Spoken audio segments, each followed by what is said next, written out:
pathway of the information. It goes from the sensors on the skin to the spinal cord. It travels up the spinal cord, crossing to the other side, and then going through the thalamus to the somatosensory cortex, where we left it last time.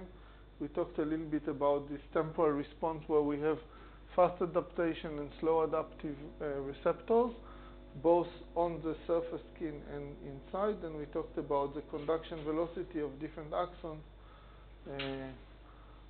The main ones that you always refer to are the alpha or the 1A fibers, which are the thick and myelinated and fast conducting axons, and the slow one, the C fibers, that will take more place when Alex will talk to you about pain. Okay, so we covered that, and we ended up with that figure.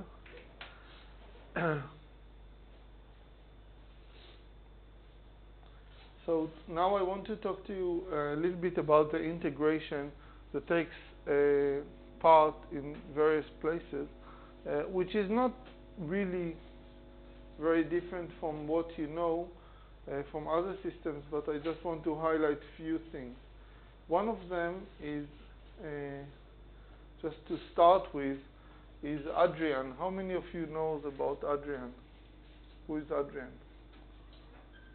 Adrian? Okay, so Adrian, Edgar Douglas Adrian, he has a Nobel Prize from 32, and in some ways he's considered the father of neural coding in some ways, because his work, which I'll describe in really few details now, was the basis for the idea of, you remember that I told you about trait coding that comes from peripheral nerves.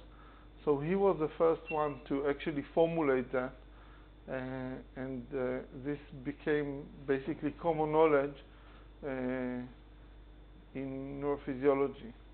So first of all, I want to highlight to you kind of the innovation of the way he was actually doing things. So he started with this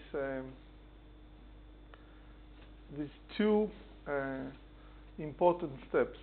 One of them, he wanted to record the response to very small, basically the fundamental responses that you have in the nervous system. So he worked pretty hard to find the right preparation, and he ended up with a small muscle of a frog, which has only four, I think something like 8 cells. Okay, so when you record from the axon of this cell or of this muscle, you're recording from something like 8 muscle spindles. So this is very gentle. So what you see up there on the left is a muscle. Okay, and a small nerve that comes out of the muscle, so that you can actually separate in surgery and just take the muscle and the nerve that comes out of it. And then he connected it into an amplifier, which is interesting in the sense that what you have here, this is a kind of a very old design of an amplifier, but you have like 3 steps, each one amplified by 10 times. Okay, so you get 1,000 amplification. It's very important to amplify the signal, otherwise you cannot record anything, because the current that are or the voltage over the muscle is very low. Even though it's a spike, it's 100 millivolts. But the interesting part was, how do you record this voltage? And what he did, he was he connected it into, you see this thing? This is like a tube with mercury. It's basically very similar to what you would have like in a thermometer. And it has like the voltage on both sides. So every time the voltage goes up, the mercury would just go up in the tube, up and down. And then he would basically taking a movie of that. Okay, so what he would do, he would put this mercury kind of tube in front of a film. This is a film, and he would just rotate the film, and the rotation would just kind of measure the changes in voltage. This is how this was done. No computers, no digitation, nothing. Okay. I think this is around I don't know, 20 something, 22, 1922. If I'm not mistaken, I can check. I don't remember. The Nobel Prize was like 32, so it was a few years before. So what you see, so this actually it's important, and keep it in mind. I'll explain to you in a second why. So what you see here is kind of the recording that he had. So these are the strips of the film, okay? And basically you have also this thing up here, which is basically time. So you have something like a sinusoidal current coming into this lamp that is also doing that, so you can tell the time. And then he would trace these things into like charts that looks like that. And what you see here is the response when he applies a weight of 10 grams on the muscle. So he would kind of apply a force to the muscle and then record the response. So it's a constant weight, so 10 grams, 100 grams, and you see these responses. And what is interesting is that I must tell you that when I look at these things, it's not really obvious to me what kind of is going on here. But he concluded basically these conclusions, okay, from that. So first of all, he concluded that the spikes are all or none phenomena, and then that there is a relationship between the stimulus amplitude and the duration to the output. So this is of course not one-to-one from what you saw before. This is more modern, but the conclusion in his first papers are basically those. Okay. So if you apply more force, you get more spikes.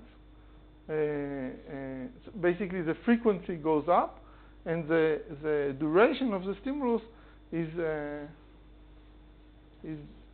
actually given by the duration of the spike train, which is the basis for what we said before. This is like the code is the more you apply force, the more spikes you get, the higher the frequency and the duration. Okay, so these two parameters, and this is how information is coded in the nervous system, and this continued all the way till today, as we spoke about it in the first few lectures. One thing that is important here that I want to highlight is this fact that when you do something like that, you apply the force.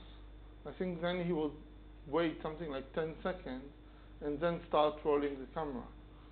Okay? So basically what you record is a steady state responses to the stimulus. Okay, you don't record the transient start and the transient stop of the stimulus, which is, as we saw, very important, because there are receptors for that are kind of completely not included in this data. So the fact that he basically had to do the experiment in that way influenced a lot his conclusions about the coding. And this is something that it always happen, and you always have to take into account, and I think it's a good lesson here. Okay, so I wanted to highlight here something that probably some of you may know, but it's a good time point to talk about, just to make sure that everybody is on the same place. So you remember that these axons are coming from the edge of the skin, and then they make synapses in the spinal cord. And these synapses are not one-to-one. It's not like one axon is making one synapse on one cell and it goes on, like we had in all these diagrams here, right? So from these diagrams here, you may get the impression that when this axon comes in, right, it goes up, sorry, it goes here, it makes a synapse here, and this neuron crossing and continue to the other place, and then in the thalamus there is a synapse, and then the other cell is sending an axon. This never happens. This is not how the nervous system works, right? So every time we have a synapse, except in very specific cases like I showed you when we talked about the sound localization, where we have really one-to-one relationship, otherwise that almost never happens. So every time you have a synapse, you have also many other inputs coming to the same neuron. And then you have these two, basically, terms that we like to talk about. One of them is divergent, and the other one is convergent. So the same axon come and make synapse on several cells, and every cell receives input from different cells. Okay, so this is a convergence of like different inputs coming to the same cell, and this is a divergence of one output coming onto different cells. And what that makes is obviously widening and mixing of receptive field. Okay, so if you look at this axon, it has input only from one point on the skin, but this neuron would be sensitive also to other points on the skin because it receives input from other fibers just as well. Okay, so this is almost trivial and obvious, and I hope everybody knows that already. But the other thing that is important here to talk about is a different type of inhibition, because these axons are excitatory, but every time you have a point of integration, you always have inhibition involved. And usually it's local inhibition. I mean, there are other cases in the brain where inhibition has long-range connection. Which one are the most famous for? Purkinje, yes, and where's the other place where we have long-range inhibitory connections? Like basically projection neurons that are inhibitory. In the basal ganglia. So in the striatum you have these medium spiny neurons which are spiny but inhibitory, and they are projecting from the striatum to the globus pallidus, and they are inhibitory. And also from the globus pallidus they are also inhibitory. But usually what you have is something like that. Again, this is a misleading image because this neuron doesn't get only one input. But what you would have is like an input an excitatory input that synapses on a postsynaptic neuron with an excitatory synapse. But it would also synapse on an inhibitory neuron, and this neuron may synapse on another excitatory input or on the same excitatory input.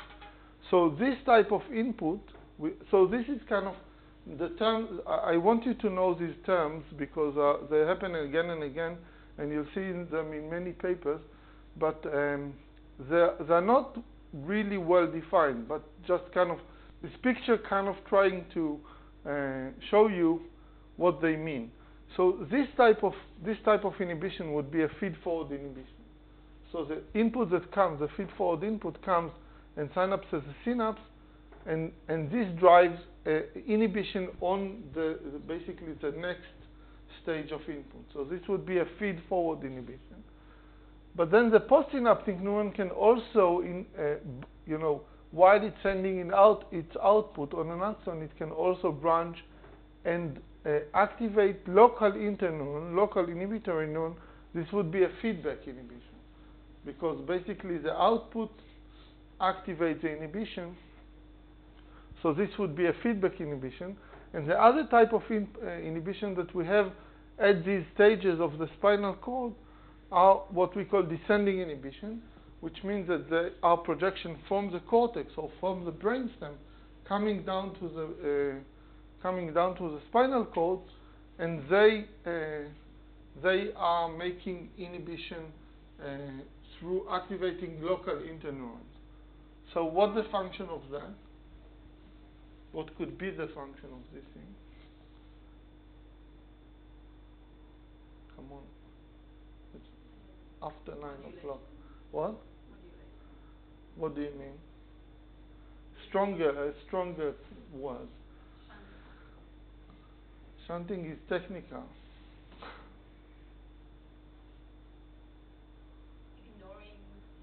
Yeah, it's what we call gating, right? If you have pain, so Alex will talk to you about it more. If you have pain coming from a certain area, and the brain wants to ignore it because you're now running from the lion and you don't want to pay attention to the pain, kind of, okay? Then you can shut off basically the inputs that coming on from certain pathways. And you can be selective because it depends which axons are coming here and which neurons are activating. You can select which input stream you want to listen to. Okay, so this could be gating, and when you study the motor system, you know that one of the things that we have, fundamental things that we have in the motor system, are reflexes, right?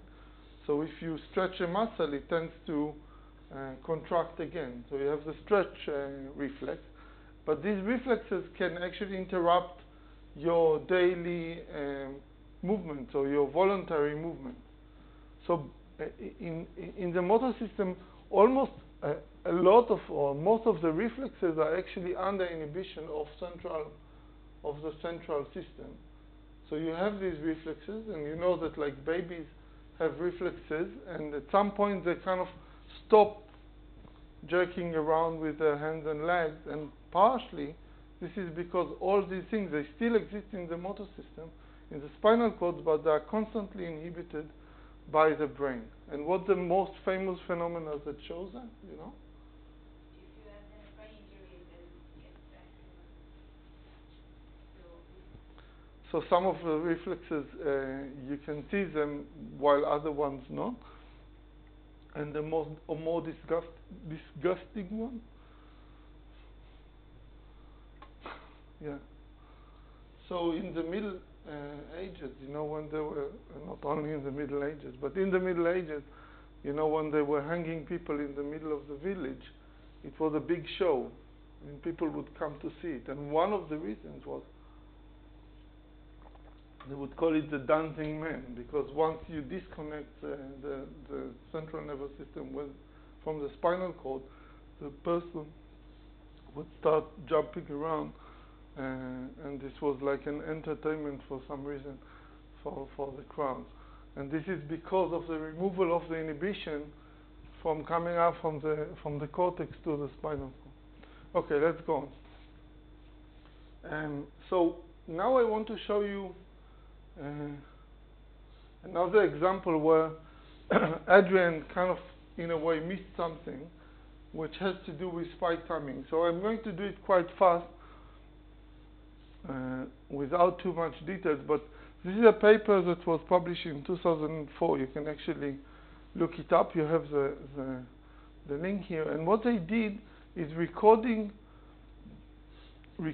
from nerves extracellularly, and give some stimulus to the fingers, and they can actually map which are the units that are recording from, in terms of where are they located on the skin, by touching the skin and record the response, whether it's SA1 or FA1, so slowly adaptive or fast adaptive, or SA2, right? So these are the Ruffini ones, and these are the Merkel, and these are the Meissner corpuscles.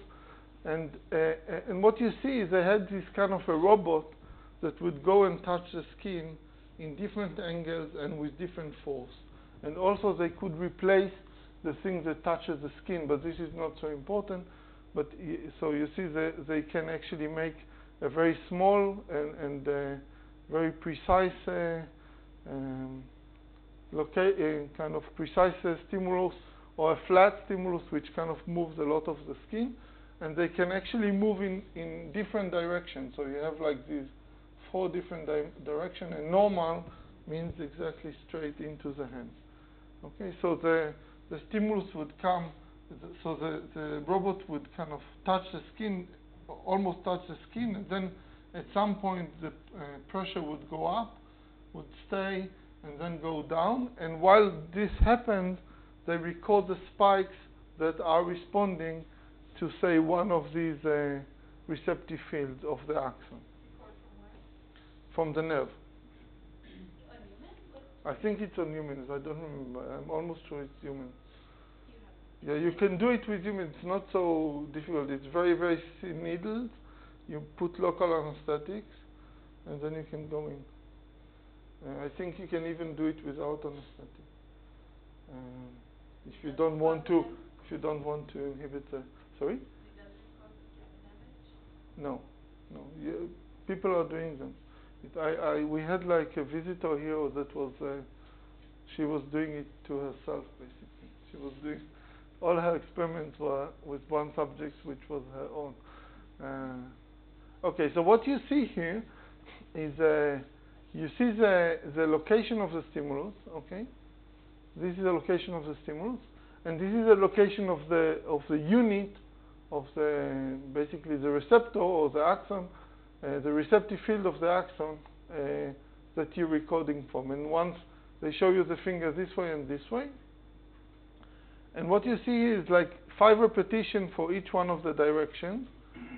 And basically what is interesting here is that it doesn't look like, so if you look here, okay, it doesn't, it's kind of an interesting phenomenon. The spikes are very precise in terms of the repetition. Every time you touch, you get almost completely the same spike with very little jitter, and also the different direction. What happened? Oh, sorry.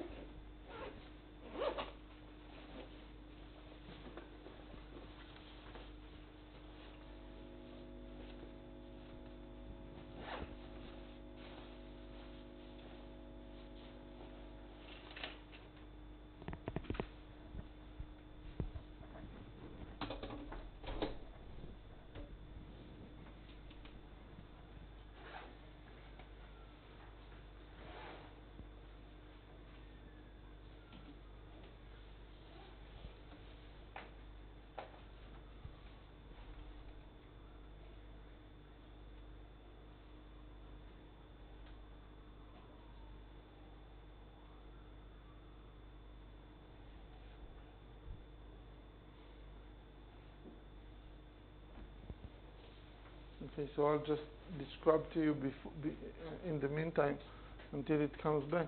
And the other thing that you would see is that a different direction that the robot touches the skin produces different patterns of activation. Okay, so the unit responds in a different way to different patterns, with a different pattern. Now this is very early on in the system, but it's kind of, in some ways, almost orthogonal to the things that Adrian showed, and what was considered classical coding in peripheral systems, because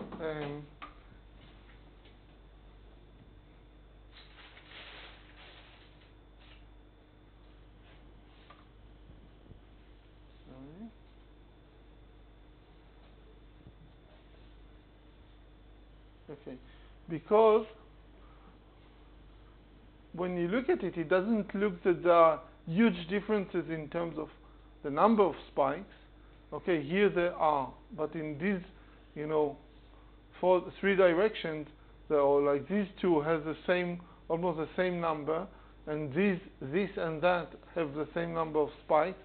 So the rate doesn't seem to be the major coding here of the direction of the input.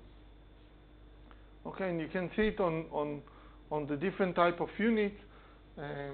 So what they did is they looked at the latency for the first spike. Okay, when does the first spike occur? Without even going into the details of the pattern, which it might also be important, but just the delay to the first spike. And you see that, you know, for example, here, this direction would get the lowest delay for each one of the units. And basically the idea is that there is variation in the delay to the first spike between the different directions. And what they did after that is something that I think I skipped. I'm not sure if it was getting into it. Let me see. Ah, okay, I still have it. So what you can do is kind of, you can kind of try to train a classifier to tell you which direction is the input coming to, or what the direction of the robot, based on these patterns of spike, but based only on the timing of the first spike, okay, or on the second spike. And you can see that you can pretty quickly determine the direction just by looking at the first spike. So there's a lot of information in the timing of the spike, and maybe the system doesn't even need to count spikes. It can kind of do it much faster without integration. Okay? But the problem is, what's the problem with the timing of the first spike? There are two problems here. So think of now, you are now a neuron in the spinal cord, and you remember we talked about the divergence and the convergence, and now we want to extract the information from the first spike in order to tell, you know, what direction was the stimulus on the hand. What's the problem? We have two problems. What are the problems? How do you remember from which axon? So the axons are labeled. This is kind of easy, because they kind of the spikes do not change, you know, axon while it goes. It goes all the time on the same axon. But what we know about what do we know about the axons? We talked about them. They have different diameters. They have different diameters. So, sorry. I was talking about myelination. Yeah, so we have different amount of myelination, different diameters. So the spike that comes first when we record very close to the finger might actually come last when we arrive to the spinal cord, because it just travels on a slow axon.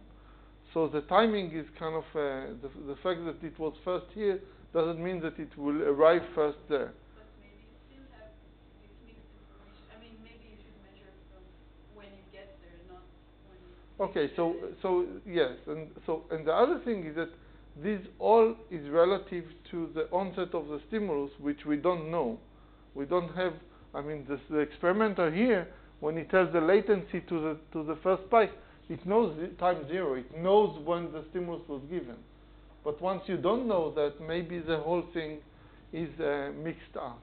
So what they do is they suggested a conceptual model, which I just want to show you in a second. And it doesn't mean that this is the way it works, but it's interesting to think about it.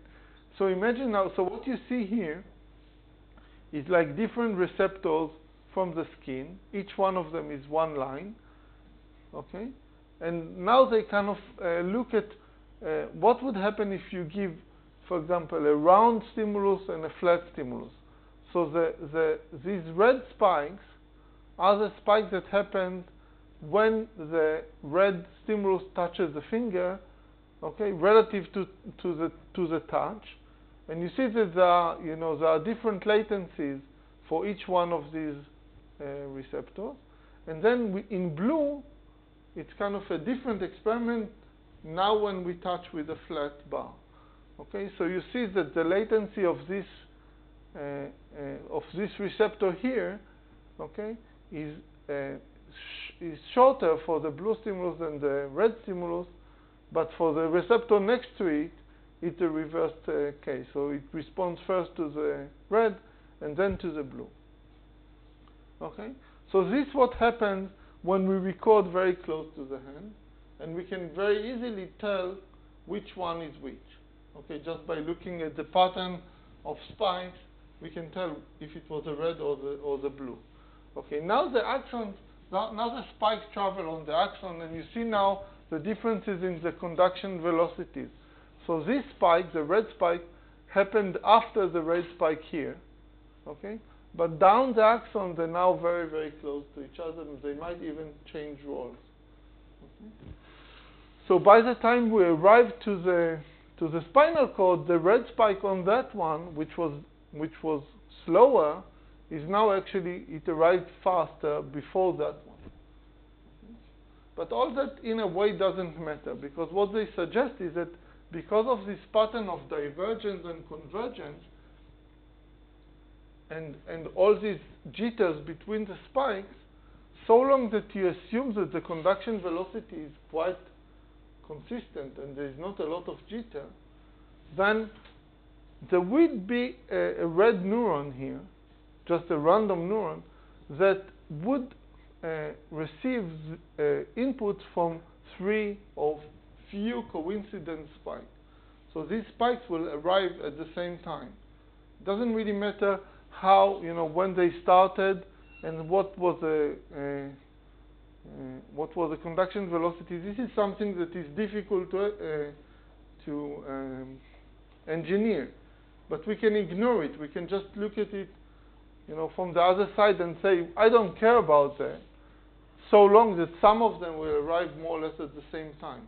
And if I receive the input from them and they arrive on the same time, but the same inputs when the input is different, the blue one, they don't arrive at the same time. You see those 3? So the red ones arrive together, but these 3, the blue ones, they do not arrive together. So this neuron would respond to the coincidence spike, but it would not respond to the blue spike. And now you actually change the timing code to a labeled line code. Okay? So now when the red stimulus is given, then this neuron is responding, and this one doesn't. So we know that this is a red input. And then when the blue one is receiving its 3 coincident input, it would spike for the blue stimulus, but it's not responding to the red stimulus.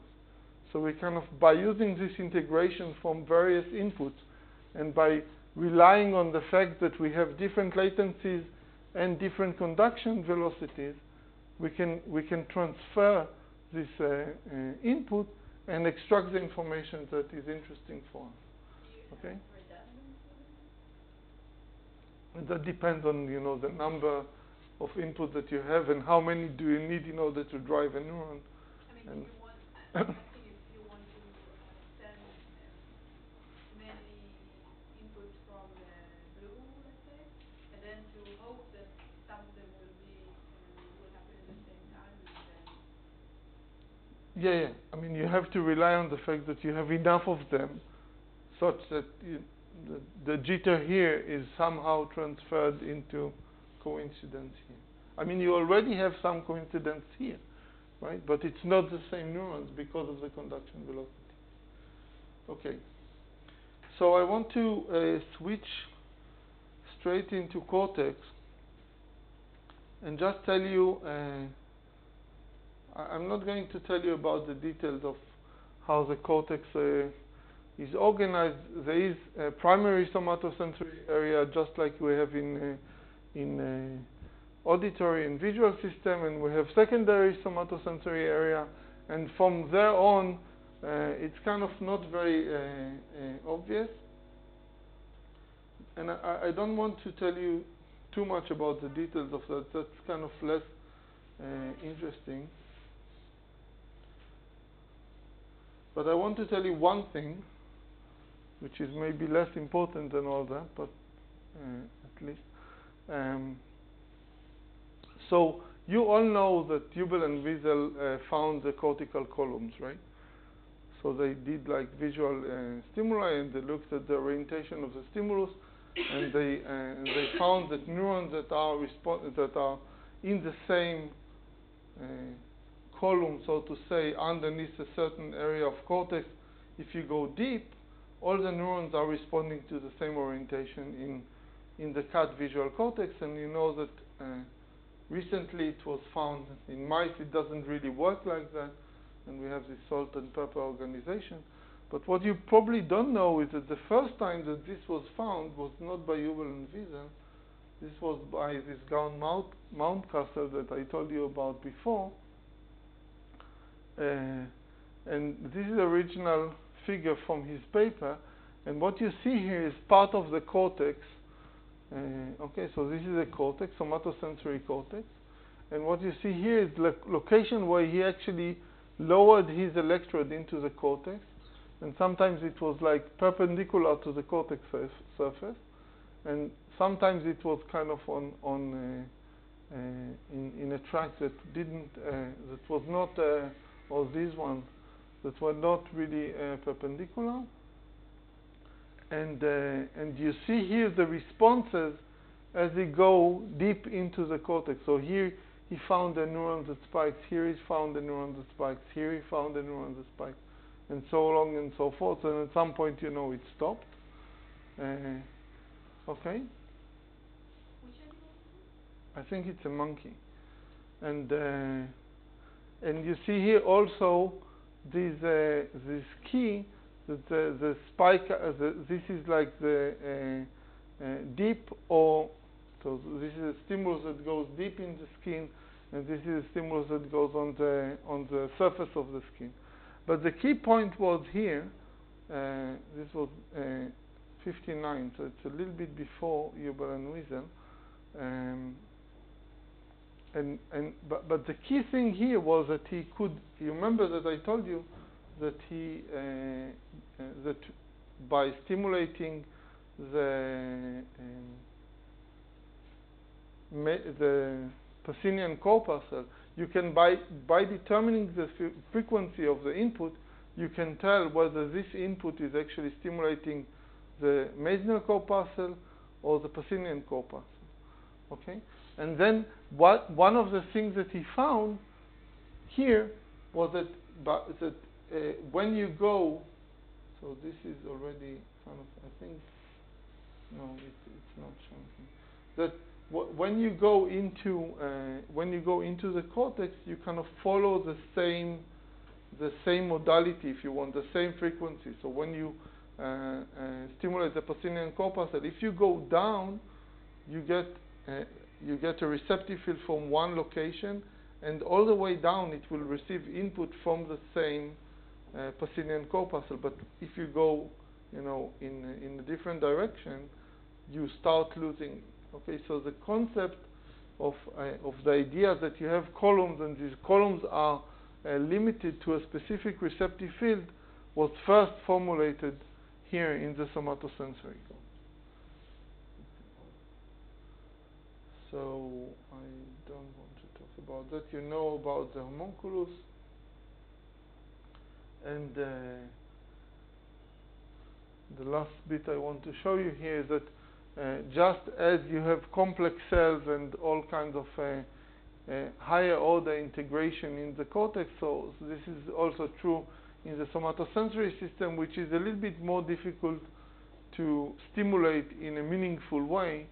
So here is an example where what you do is you take a grid, so it's basically kind of different wires, and they can kind of touch in a certain frequency, and then you can position them in a different location on the finger, so different locations and also different orientation.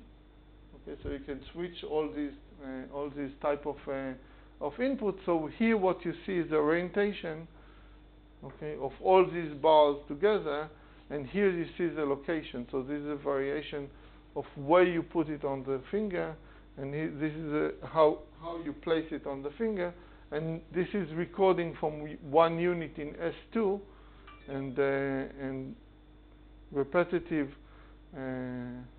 presentations, and again you see that this unit is more responding to this orientation than to this orientation, because here you don't see a lot of responses, and here you see more. But you also have some variation with the depth, so it's kind of, it likes more this area than this area when you integrate. So if you just sum all the spikes over depth and you ignore the orientation, you see that it has a preference to the orientation. So basically you have a representation that you can think of more complex than the standard, just responding to a certain frequency like you see in S1. So in S1 you would just see spikes corresponding to the type of receptors that you would stimulate. Okay, so in the next part I want to talk to you about the barrel cortex, and the reason is that the barrel cortex is today, I think, the forefront of somatosensory research, because I don't know, probably because mice became the most common model animal, and at the same point the barrel cortex, or the whisker system, is a very major system that they are using for sensing the world, which is somatosensory. So a lot of the focus of somatosensory research recently is done in barrel cortex, but also other things that are important to the topics that we talked about before of neural coding. So I want to kind of give you like the basics, so you know that, and we'll talk a little bit in the paper that you're going to read. This system is very important. So some of that you saw already in Ilan's talk. So how many of you were in Ilan's talk last Thursday?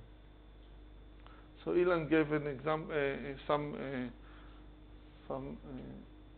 overview of the system, but you all know that mice has whiskers, or in rats as well, but apparently some of the whiskers, or most of them, are very, very stereotypic. So in every mouse you get exactly the same whiskers, located more or less exactly in the same location on the face, and they are so stereotypic that you can actually give them names. So the names goes by the fact that we have 5 rows. So we have A, B, C, D, and E. These are the rows, and they are organized in this columnar way, except these 4 ones that are very far back, these ones here, okay, that are far, and they're not in the rows, they're kind of in between the rows, so they're called alpha, beta, gamma, and delta. And a lot of the research is kind of is focusing on these areas, like on this B2 to D3 or D4, because these are in the middle, so they always have some whiskers on the side, and it's kind of easy to find them. So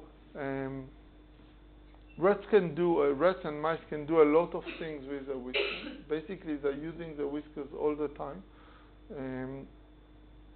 and there are different tasks with time that people develop. These are the most, these are kind of the old ones, where you would ask a rat to discriminate between 2 textures. So you would give it like, a sandpaper which is relatively flat, or a sandpaper which is very rough, and it needs to tell which is which in order to receive water or food, and they can do that only with the whiskers. And the way basically it's being done is that they are walking on a platform, and then there's a robot that rotates kind of something and then they have to touch it with the whiskers, and they kind of whisk a little bit, touch it, and then they go to the right or to the left in order to receive water or food.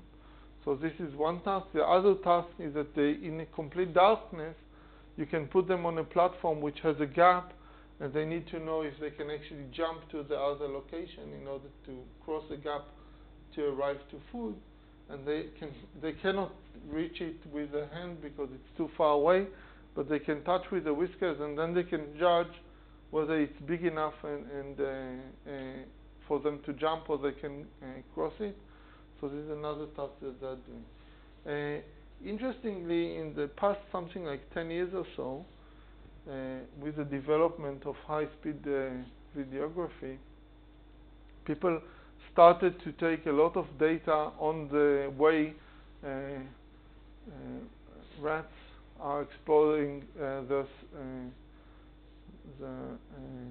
space with the whiskers, and these are so the guy that is mostly doing that is Tony Prescott from Sheffield in England, and so these are infrared videos in a very high speed, and what you can see, I'll show you first the video. So the purpose of this movie is to so what do you notice that happened? So I'll show it to you again, sorry.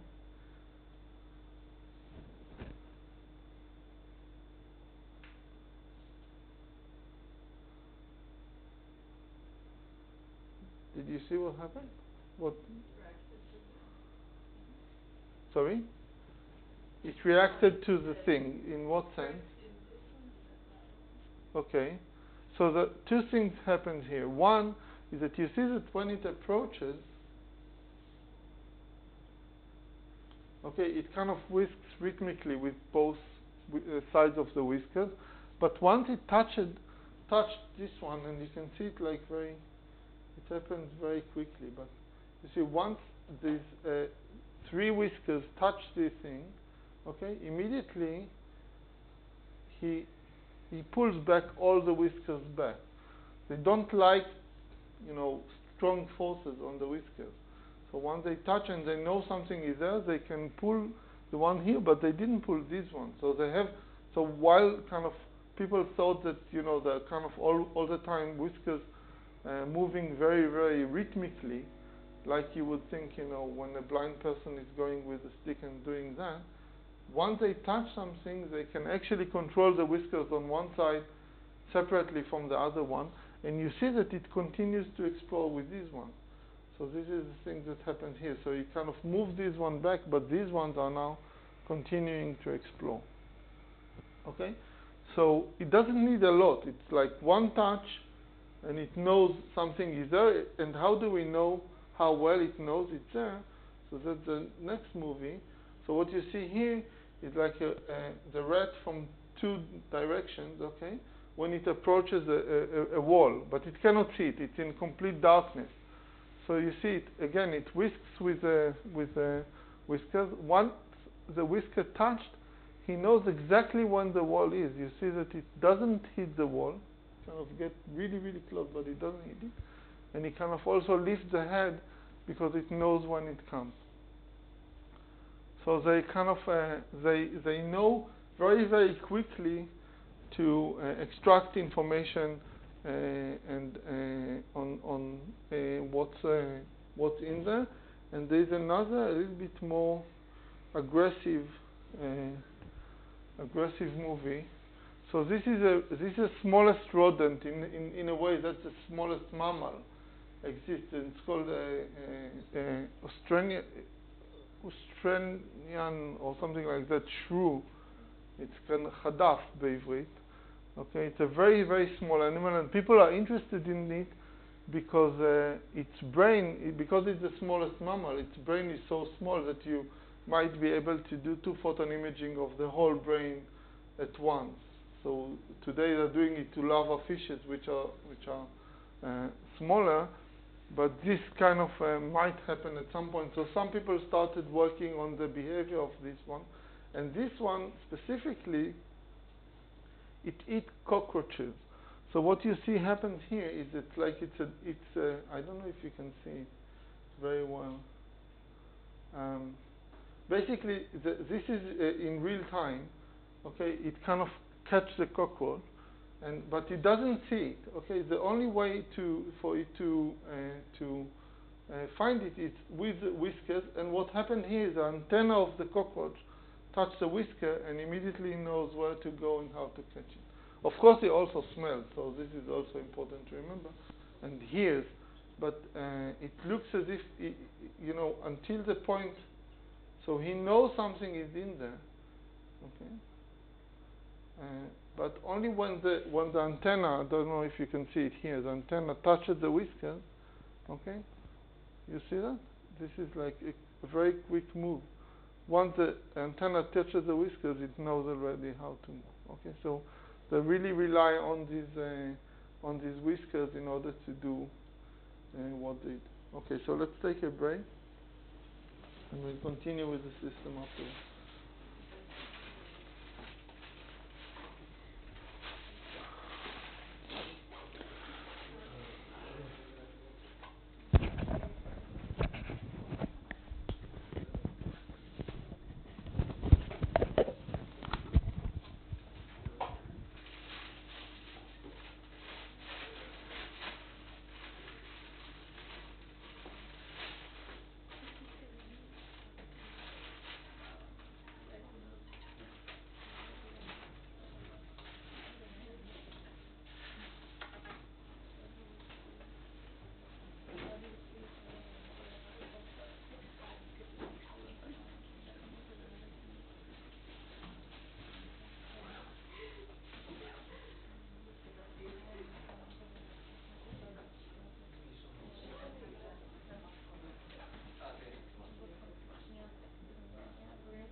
שגזרנו והדבקנו, כן, היה שם בלגן. אז מאיפה שגזרנו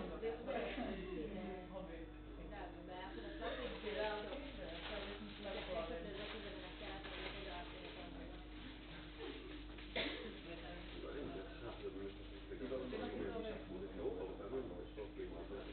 כן, יש בעיה שנקראת בעיית האינטגרציה. לי הייתה הרגשה לא, רגע.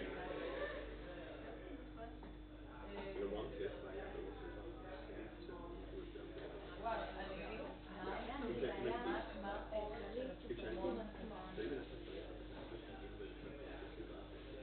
הקולה שלי מגדילה את זה. לא, זה שערים אותם. השאלה של האם התחום הזה הוא בכלל רלוונטי. זה בעיית האינטגרציה.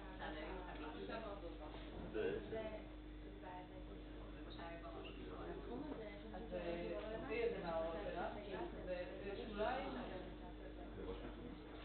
זה לא אומר שהתחום הזה מצאתו לעשות לא, זה כן אומר, הוא לא רלוונטי, כי הוא מנסה לעשות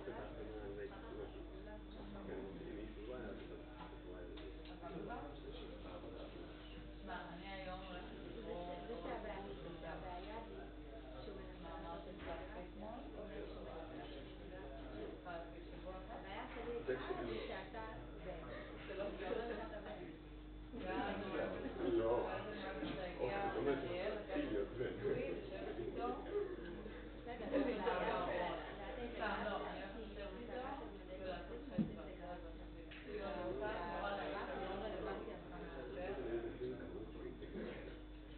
כן, יצחקו לי, היית מת לשבת איתו. אם זה כרוך באינטגרציה, הידיעה שהוא לשבת עם חתולי ולרשום משימות. אבל לא יש באינטגרציה, זה רק מחר. אתה יכול להשתמש בתור הבעיה שמישהו אתה לא יכול להשתמש כמו שאם אני חלק הרבה נוירוביולוגיה, אני יכולה לעשות בכל לא, אתה לא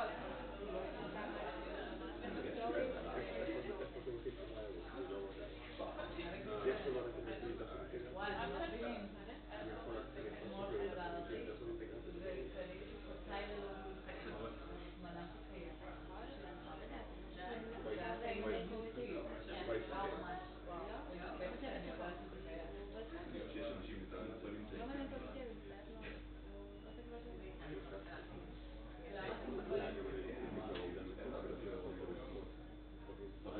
אתם מבלים? מה, חד משמעית?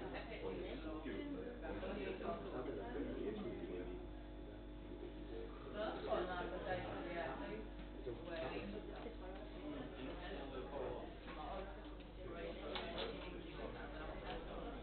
אם אתה מתעסק, מאוד תלוי במה את רגילה לאכול.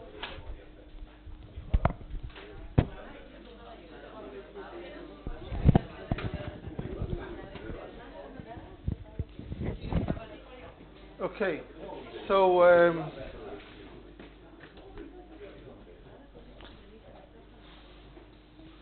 so it's interesting to understand that the whiskers themselves, as opposed to what we talked about all the time when we talk about the somatosensory system and we said that we have receptor all over the skin, the whisker itself, it's not skin, it's a dead tissue. It's like a hair, and it doesn't have any receptors on it. So when the rat is touching with the tip of the whisker and hits the wall, there's nothing actually that hits the wall. It doesn't feel it.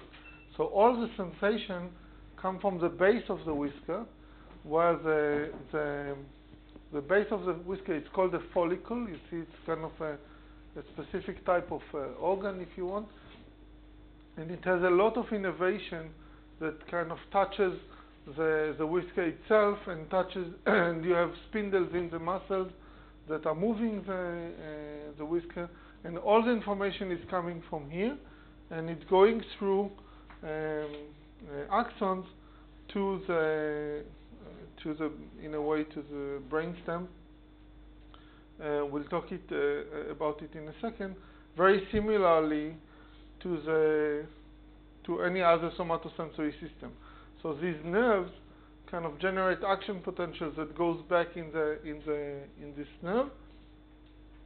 But everything you want to know in terms of like vibration that hits the whisker and the force that hits the whisker, all of that has to be decoded from the signal at the base of the whisker. Okay. So how does it travel? It travels through an axon, just like in the other part of the somatosensory system, to a ganglion, which is not a dorsal root ganglion because it's not in the spinal cord, but already in the brainstem, but very similar. And then it makes a synapse here, and then these neurons project to the thalamus, and then from the thalamus there is direct connection to the cortex. So you see it's basically one synapse, second synapse, and you're already in the cortex. The third synapse is already in the cortex. Now if you look at the cortex, you see here like these black kind of blobs, okay? And somewhere around, I think 73 or 71, it was found that if you slice the cortex and you make some type of staining, I think I can close the light a bit.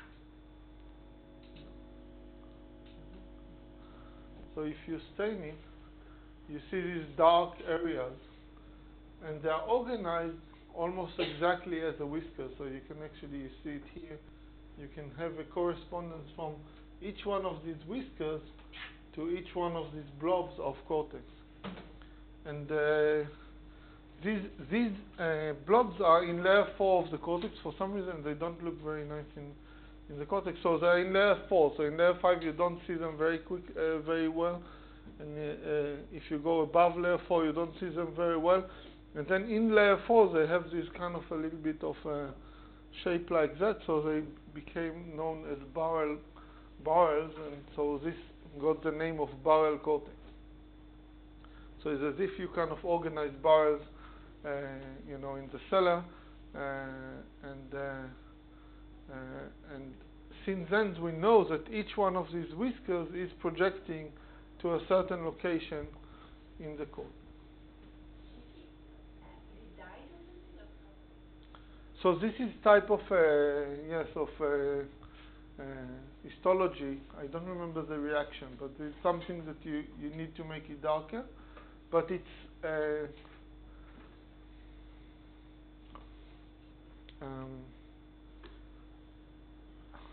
don't want to say. But you can see it, with different type of microscopy, you can even see it without reaction.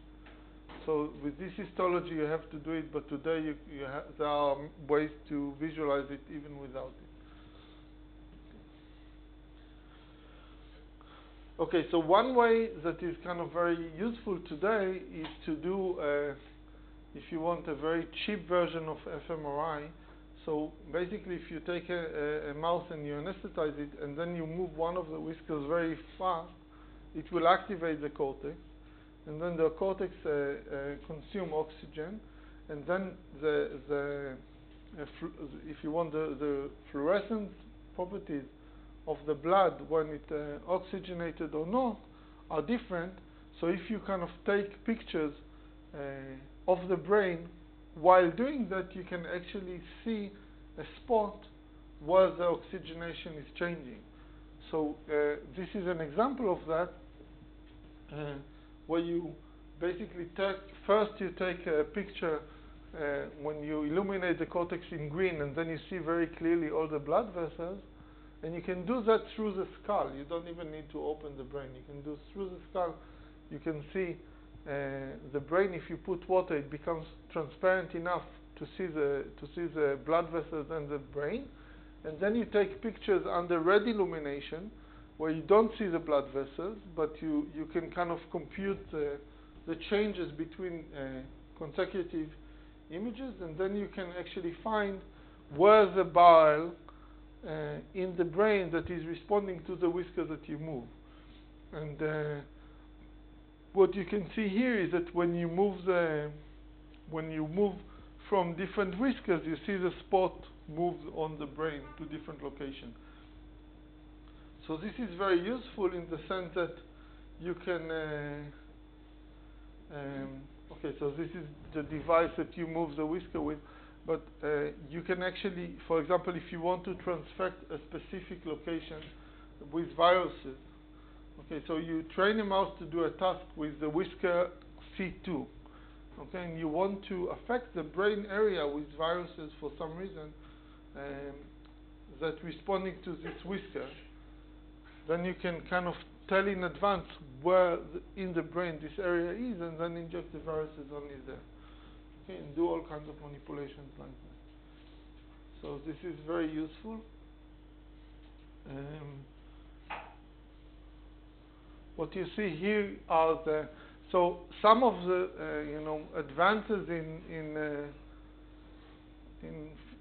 physiological techniques came together with so when people looked at what would be the best system to use, because of this organization that is very nice, it gives you a lot of advantages. You don't know, like in visual cortex, if you want to find a place, especially in mice, that you don't have columnar organization, you have to look for all kinds of stimulus until you find the stimulus that drives this neuron. But now here in bowel cortex, you know that this specific whisker will drive this neuron. So people focused on the system because it made things much easier. And then you can see that, for example, the first intracellular recordings from awake or anesthetized rats were done, or a lot of the first ones were done in bowel cortex. And here you see the voltage response to whisker stimulation. So you move the whisker to C2. And you see here that every time you move the whiskers, there's a strong depolarization, sometimes accompanied by a spike, and you can kind of map the receptive field in different layers. So here you see the rows of the whiskers, and here you see these are the rows and these are the columns, and you see the strongest response to the whisker C2 would come when you stimulate whisker C2. In bowel, C2 would come from whisker C2, but also if you activate D2 or B2 or C1, you get also activation in this neuron.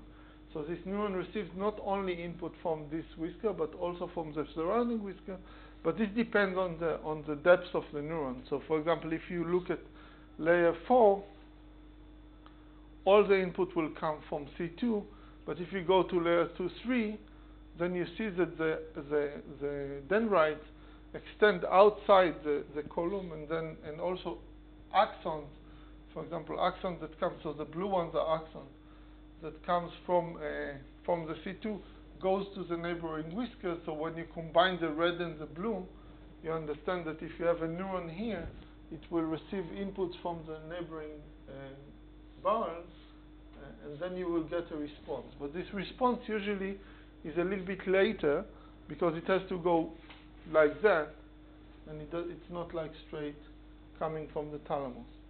Okay, so we know a lot on the understanding of how the communication within each one of these bowel happens, and this is one of the reasons why the bowel system has become also one of the there's some arguments about it, because on one hand, people say this is a specialized system, maybe it doesn't represent cortex in general, but on the other hand, it's very handy to study. So there's some debate there, but the anatomy of cortex became very quantitative once people started doing this experiment, because when you do a recording like that, you can, what I didn't tell you here, you can fill the cell with dye, and then you reconstruct the neuron. So this is what you see here. Okay, you fill the cell with the dye, and then you can later on take a slice of this brain and trace each one of the dendrites and all the axons in the computer and get the 3D parameters for the location and the diameter of each one of them. So you can reconstruct these neurons, and then when you have a lot of them, you can start building what we now call a digital column. So you can say, okay, these are the type of neurons that I see in layer 1, and I also know the response to the whisker, and I know what the spontaneous firing rate looks like, what the spontaneous membrane potential looks like, and I can do that for each one of the neurons that I find in the cortex. Now, it's not so easy to classify them. Maybe, you can argue whether this is like, more similar to that neuron than to that neuron, but there are some algorithms that people are using to do that. And then when you have all this information, you can say, okay, now I know a lot of all these type of neurons. Now I can start thinking, how do they work together? So there are some mega projects you probably heard about, the Human Brain Project, that is doing something like that. But there's also another project that Chaim Sampolinsky is part of, and Bert Sackman and others, where they reconstruct the column and try to kind of see if from the data that they know on the individual neurons, they can also extract some information about what the whole column is working like when it works together. And what did they discover? So it's quite early. I want to just show you one more thing that they do. So this is complicated because you cannot actually reconstruct all the neurons in the column. So what you do is you stain for cell bodies, okay, and then you take slices, very, very thin slices, one after the other, and you basically count how many cell bodies you have in every slice. So this is what you do here. And then you say, I know that these are layer 6 neurons, and this is what a layer 6 neuron looks like.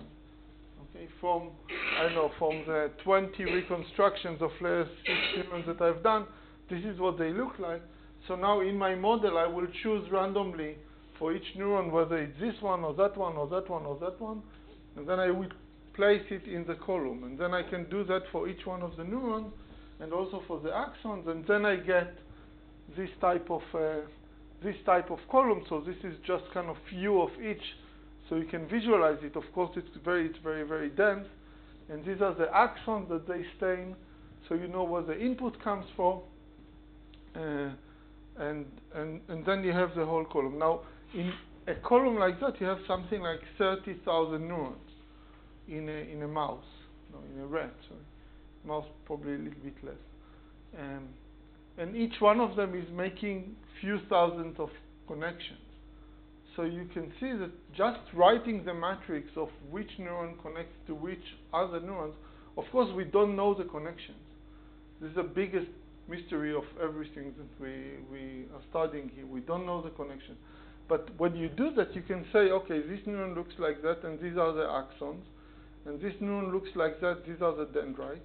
So every time the axon goes very close to the dendrite, there would be a synapse. Okay, so you can generate a fake connectivity matrix. Now, when you do that, often it doesn't match other things that we know, like what are the probabilities of two neurons to match. So now you have a problem, and you have to solve it in some ways. For example, you can decide that you get rid of a certain number of synapses in order to be consistent with the connectivity that you know from paired recordings, or you can do other things. So they have all kinds of assumptions like that, but eventually you end up with a huge matrix of connection. It's really, really huge. And now you can start exploring this matrix. For example, you can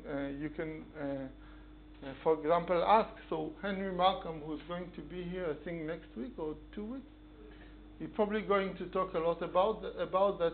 You can start looking for motifs, like, for example, if you have a pyramidal neuron that talks to another pyramidal neuron and to another pyramidal neuron, what are the chances that these two pyramidal neurons will talk to each other? Okay, whether you have like some rules of connectivity circuits inside. So you have like a matrix, you can count it, and there's a lot of work done on that, both in Idan's lab and in Chaim's lab. For some reason, it happened that both working on two very similar projects with different columns. One was reconstructed in one way, another one was reconstructed in another way. Both in the somatosensory cortex of rats. And you can also ask dynamical questions. For example, you can simulate the whole thing and see what happens when you remove gap junctions between inhibitory neurons, whether it will sharpen the responses of neurons or not. And some of the things you can even do in experiment and test the predictions.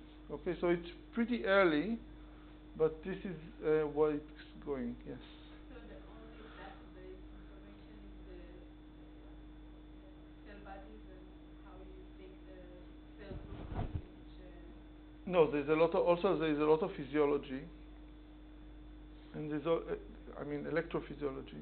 There's a lot of data on imaging, and there's a lot of data from paired recording. So there are a lot of different pieces of information. What? How you combine the reconstruction? So, for example, when you put this neuron here, you don't only put the dendrites and the axon. You spread the ion channels in the neuron, such that the electrophysiology properties of this neuron would match what you know from the recording. And this was like a major project on its own. So I give you a layer 5 pyramidal neurons, and I tell you, okay, I'm measuring from this neuron. I inject current step, and I get like a train of spike. Then I inject hyperpolarization. This is the voltage trace that I get. I change the calcium outside. This is the responses that I get. Now give me a model on the same. I give you exactly the dendritic structure. Give me a model that does exactly what the neuron does. So this is very difficult to do, and there are ways to do that. For example, in Idan's lab, they solved it using what's called genetic algorithms. So they spread the ion channel in some way, look if stimulating it on 100 neurons, each one of them with different distribution, getting like the neurons that are more similar to your results, and then doing some perturbation to the ion channel distribution, and then doing it again. And with generations, it becomes better and better until you find, models that are good. But then there are subtleties. For example, you can do very well on the spike patterns, but not on the subthreshold, or doing very well on the subthreshold, but not on the pattern. And there can be different combinations that give you the same result. So you have to choose somehow. Yes. So there are a lot of them, but we know a lot as well. I mean, it's not random. We know what type of ion channels are doing what, and we have some intuition. But in my PhD, I spent stupidly something like 6 months because I wanted a neuron to do one thing. This was before people started using genetic algorithms, but I wanted the neuron to do one thing at one condition, another thing at another condition. The conditions were very complicated, and every morning I would come and change some parameters and see what happens, and thought I have like intuition, and it's highly nonlinear system, so you can do it again and again and again and never get to what you want eventually, or get lucky. So it's really it's a real problem. It's a real problem. Yes. Okay, so I want now to show you. You remember that when I talked to you about what makes a neuron spike, we talked about the fact that we have different mechanisms that are important there, and I want to highlight here an example from barrel cortex about how do you get from some recordings and understanding of the system to conclusion how a neuron becomes, say, selective to some feature. Okay, and I'll show you two examples. It's interesting, I think, and we'll do it slowly. Okay, so here's a rat. This is a rat. It's anesthetized. And what these guys are doing, I think I'll show you the link later. They're doing intracellular recording in this anesthetized rat from a specific barrel, and they know which one it is, and they move the whisker, and now they move the whisker in different directions, so they can move it just like we did in the finger. We can do, right and left, up and down, and in between. So what you see here is a polar plot of the responses of the neuron to different directions, and here you see individual traces. So for example, if you move the whisker at 0 degrees direction, there is a small EPSP. If you go to 45 degrees, you get some spikes. 90 degrees, you get more spikes. 135, you get even more. 180, you get less, and then it becomes less as you go around. Okay, so this neuron, if you look at the spikes, has a preferred orientation. In this case, I don't know, they chose 180. So 180, that's the preferred direction.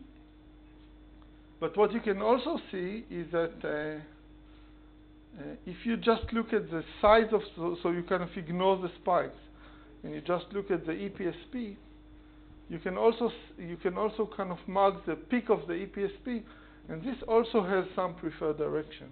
So the strongest input you get around 180, and the weakest one you get at 0. Now, why is this polygon inside that polygon?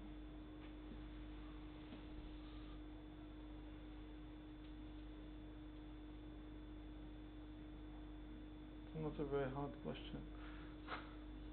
The integration of currents, we need enough current to produce some measured potential. Yeah, I mean, if you want to cross the threshold, you need more current. So it's kind of it would be very strange if you get like a lot of spikes for a little current, right? For a little voltage.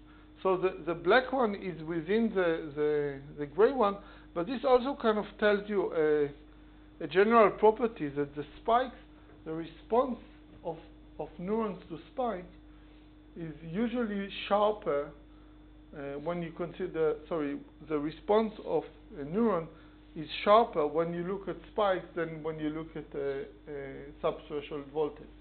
Because the subthreshold voltage, the neuron integrates a lot of input, and sometimes input that it doesn't even prefer also generates some potential. It just doesn't reach the spike threshold.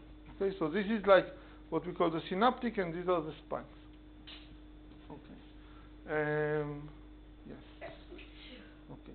So now the question is, why does it happen? Why do you get preference to a specific direction of input and not to the other? One option is that you just get more excitation, right? You get more excitation, this will generate a spike. Okay, but the other option is that it will be some mixture. You remember we talked a little bit about it, mixture of excitation and inhibition. So for example, you could get even less excitation, but much less inhibition, and this will also cause you to depolarize more. Okay, so how do you actually distinguish between them? So these ones are using a kind of a clever trick. They are not the first one to do that. This was done in visual cortex before, but it's interesting. So what you do is you have a pipette in the cell. By injecting current to the cell, you can determine the reversal, not the reversal, the resting moment potential. So if I inject a long current, hyperpolarizing current, I can hold the cell at around -80 millivolts. And if I depolarize the cell with a long current, the cell will be, on general, at -50 millivolts. Okay, so I can kind of control the membrane potential of the cell by injecting current through the pipette. More than that, I can actually, you remember we already talked about this drug called QX314 when we talked about this paper by Stewart and Sackman, that you can block the sodium channels from within, so you can prevent the neuron from spiking. And by doing that, you can actually hold the cell even very high membrane voltage, -5, without the neuron spiking, because there is no sodium channels active in this neuron. So this is what they do. And then, so they hold the cell at some voltage, and then they give the stimulus. This is where the stimulus is given. So you move the whisker. So if you are at -80 millivolt, what's important about -80? Real resistance. It's yeah. So it's kind of very close to the inhibition reversal potential. So when the inhibition is open, it's not going to do anything. So if there is only inhibition, nothing will happen. That's a reversal of the inhibition. So basically what we record here is mainly the contribution of the excitation to the response. Okay, and opposite, if you hold it at -5, it's very close to the reversal potential of the excitation, and you record mainly the inhibition. Okay? This is just potassium inhibition. There is also chloride channel-based inhibition. So the chloride-based is -70. Yeah. So without getting into the details, what you can do is actually kind of put these lines, on a graph, and compute the slope, and kind of by assuming where the reversal potential of the inhibition and the excitation, by taking this slope, you can extract two things. One, so just by looking at the slope, you can actually extract the conductance at any location, okay? And also the reversal potential. So reversal potential will be the point where this line crosses 0, and the slope will give you the synaptic conductance. Now you can take these two parameters, and what you want is you want the excitatory and inhibitory conductances.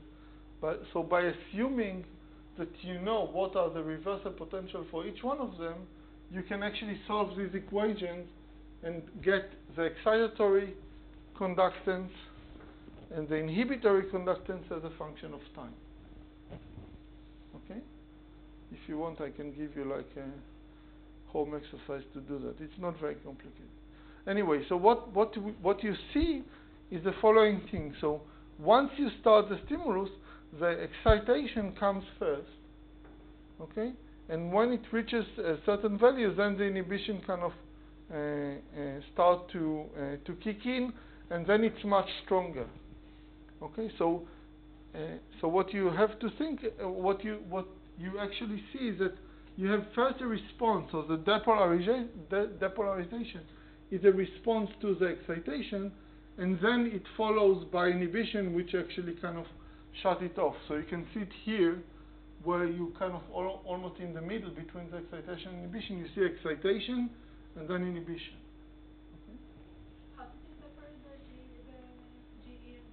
So this is like an algebraic exercise. You have the reversal potential at any time, but you assume that the reversal potential of inhibition is -70 and for excitation is 0.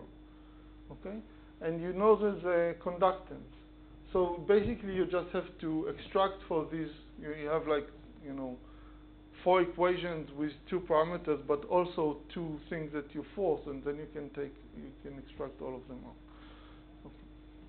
So now you can do the same exercise. So these are now different colors for each one of the direction of moving the whiskers. Okay?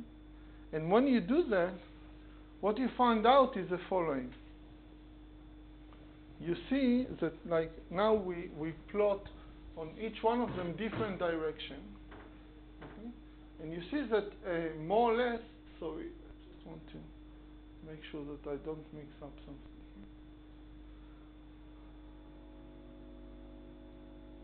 here. Yeah.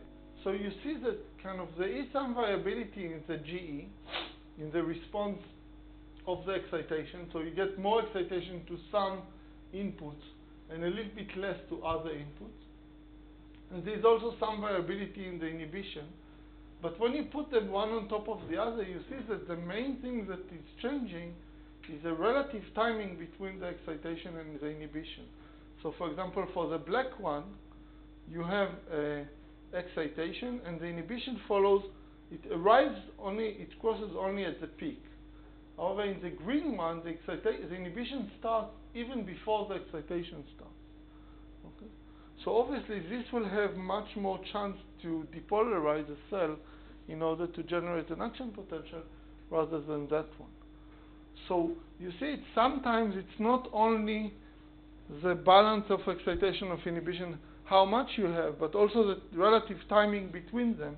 And in a way, this is what explained, at least in this paper, the selectivity of the cell to the different whiskers, to the different direction.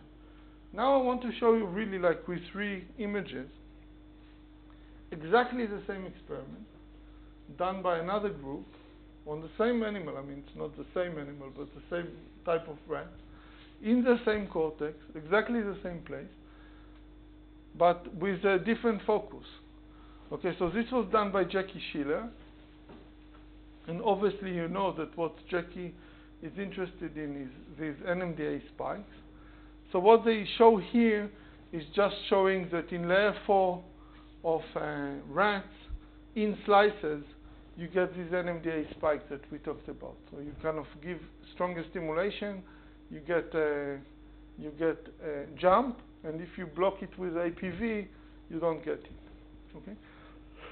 So this is an NMDA spike, and now you repeat the experiment that the others did. Again, you move the whisker, you do whole cell recordings, and you see that this neuron has a preference to a certain direction. Okay? So it's basically the same thing. What they show you here is that if you record it when you patch the cell, or you wait 40 minutes later, it doesn't change. Okay, just to show you that the recording is stable. Okay, so this is a property of the neuron, and the recording doesn't actually change it. And why is it important? Because now they're going to do exactly the same experiment, only they have APV, not APV, this thing here, this drug, you see this drug here called MK801. It's an important drug, you'll hear about it again. And this drug basically, like the QX314 that blocks sodium channel, this blocks NMDA channels from within. So what happens is, they put here in the pipette, they put they put MK314, so MK801, in the pipette. And at the beginning, you see that this cell, this is like, the red is right after you patch the cell. Okay, and you see that it has a directional selectivity, in this case 270.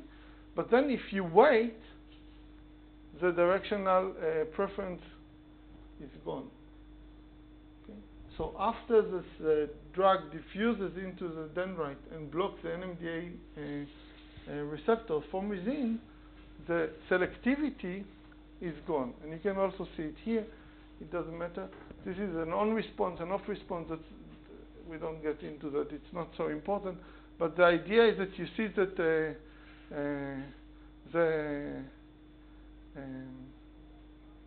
the response disappears if you block an NMDA channel. So we basically have an interesting case. We have the same selectivity of neurons to a certain type of stimulus, and we have 2 different, completely different mechanisms to explain it. Okay, and it's not really clear how to distinguish. Maybe both are important, but it's kind of, I think it's interesting that you can explain exactly the same phenomena in the same system, in the same type of neurons, with 2 different mechanisms. Okay, so I just want to end with 2 more really quickly experiments that were done in the barrel cortex, more in the context of what we talked about at the beginning, towards this direction of what you can do when you can also activate neurons. Okay, and not only record from them. So this was the first paper that, this is by Huber and Svoboda and others in Nature, 2008. It was the first paper to show useful, results with channelrhodopsin. What they did is the following thing: they transfected the bowel cortex with channelrhodopsin, and what you see here is just calibration. So here you see different slices of the brain, and they mark with green all the neurons that were transfected by this channelrhodopsin, just that we have a feeling how many neurons. And here you see that they do patch recordings in layer 2-3 while they activate an LED with a blue light, and you see that every time you give a pulse, you get a spike, and that you can calibrate the response of the neurons to the light. So if you give stronger pulse of light, you get a higher probability of the neuron to spike, and this is, I think, when they give a longer pulse, you can get them always to spike. Okay, so the neurons are transfected well with channelrhodopsin. This was the first, I think, in vivo direct quantification of that. Okay, now they train the mouse. They train the mouse to do the following task. When you have a so the mouse is basically running in a box. Maybe I'll show you a movie. I'm not sure. It's running in a box, and it has an LED on the head with a wire. Okay, and it needs to learn that every time they kind of shine the light, it needs to go to one port to get water. Otherwise, it needs to go to the other. So he puts the head here.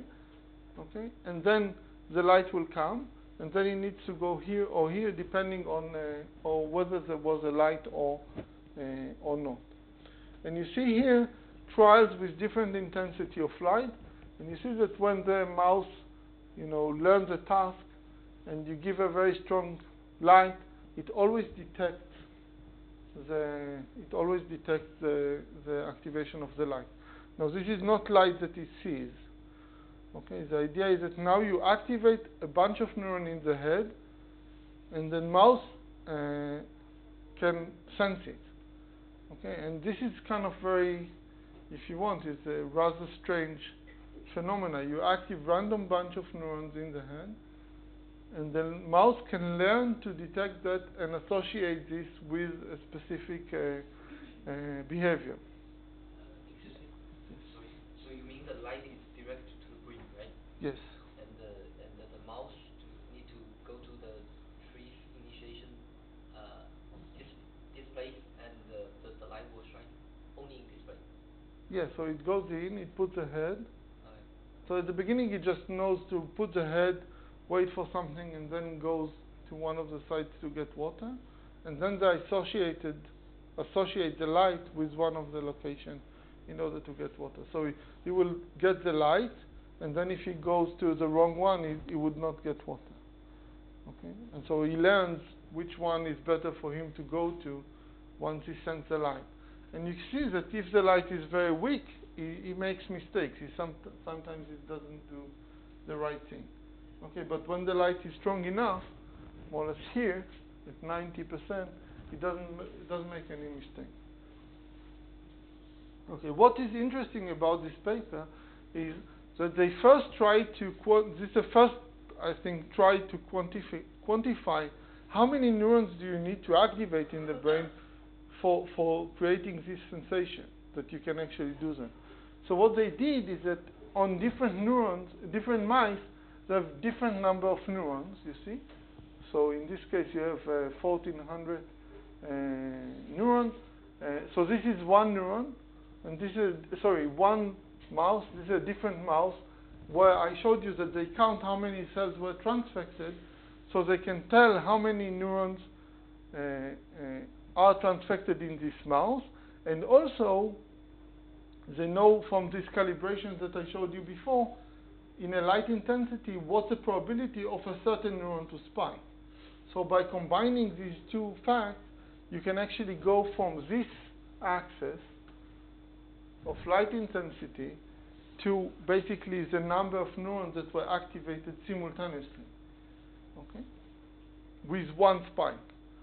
Okay, so the blue one is with one spike, the red one is with one spike, and the blue one is with 3 spikes.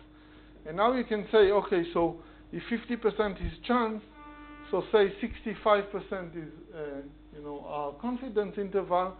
So if I activate 300 neurons with one spike simultaneously, this is the minimal stimulus that I need in order to create sensation in the mouse, okay, reliably. So this is an interesting number. And you can, what they show here is that if you activate them with 3 spikes per neuron, then it's enough to get 100 spikes. So you get to the same level here. Okay, so about 100 spikes. So it's like you need 300 spikes, either 3 in each neuron of 100 neurons, or 300 neurons simultaneously, and you get a sensation. Okay. We need to stop here. I just want to show you that there was another paper doing the same thing, now with a single neuron. Okay, and you can actually get the rat to detect, you can train the rat to detect the activation of a single cell. Okay, but this is that's an interesting, if you want it, I'll send you the paper. It's a kind of a different approach, also pretty interesting. Okay, so we end up here, and we meet on Tuesday with the paper session.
same time.